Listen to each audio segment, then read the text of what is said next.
Hi, my name is Eddie Lopez, and I'm honored to be here with two fantastic directors, Dr. Kevin Sedatole, Director of Bands for Michigan State University, and Colonel Jason Fettig, Director of the President's Own United States Marine Band. We're here in the historic Warner Theater in Washington, D.C. to announce the creation of the National Youth Wind Ensemble that'll take place here in June of 2020. We're excited to be bringing young musicians, the ages of 16 to 19, here to share music in our nation's capital. So we're going to talk a little bit about just your experiences with youth ensembles and why you think this particular project is something that'll be pretty unique for them. Well, I think it's an incredible idea. I've conducted certainly my share of all states, and it's so great to see students come together that are like-minded, that are all there for what seemingly is the right reason, they're all like-minded. But something like this brings the whole country together, hopefully, from California to the East Coast and north to south. A gathering place for American high school musicians and young college musicians. It's a terrific opportunity. I think that will be something very special. Yeah, I completely agree with Dr. Sedatole. You know, having the opportunity, as I do once in a while, to go out and conduct honor festivals in all states, I'm always struck with the intensity of the music making too. It's a chance for people to get into an environment where they are really fully immersed in the music that we're making, not only between conductor and ensemble, but also, of course, with each other, as you referenced. To have an opportunity to meet other musicians that are like you, that take musically as seriously as you do, and to work together for a period of time toward a common goal, which would be a fantastic concert at the end of this festival.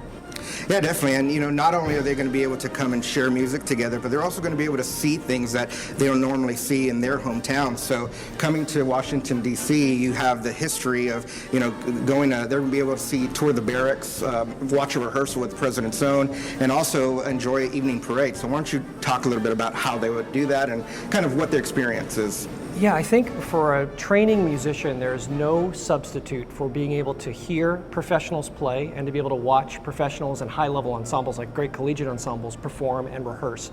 And so I'm really excited about the opportunity for these musicians to come in and watch a rehearsal by the President's Own, kind of watch how the sausage is made a little bit, getting ready for a public performance, and to see that there are commonalities between all musicians in the way that they make music and absorb music.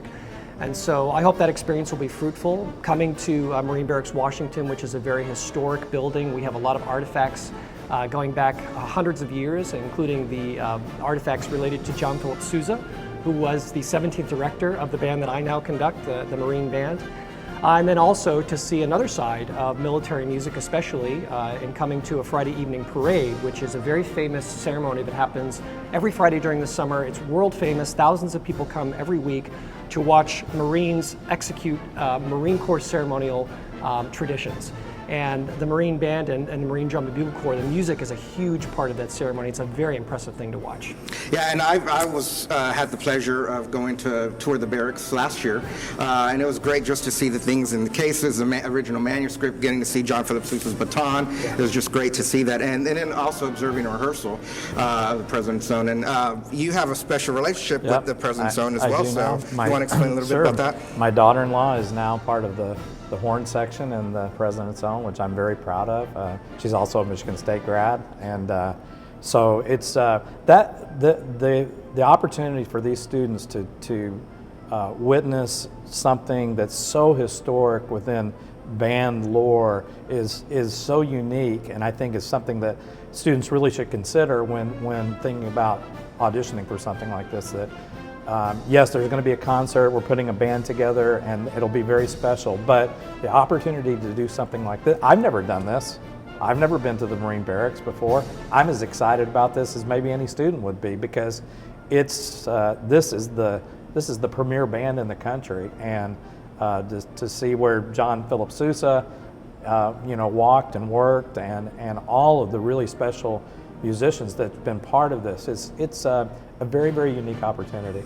Well, and discussing kind of how the history of all that, I mean, this is Washington, D.C., kind of where concert band was started, and why don't you discuss the history about that and your experience in well, that? it's from my perspective, the Big Ten band director, big most Big Ten schools started out of military tradition through the ROTC programs that are housed at all of the universities. Bands started like that. Those were their beginnings, and what they were trying to model is what they saw from D.C. with all of the military ensembles.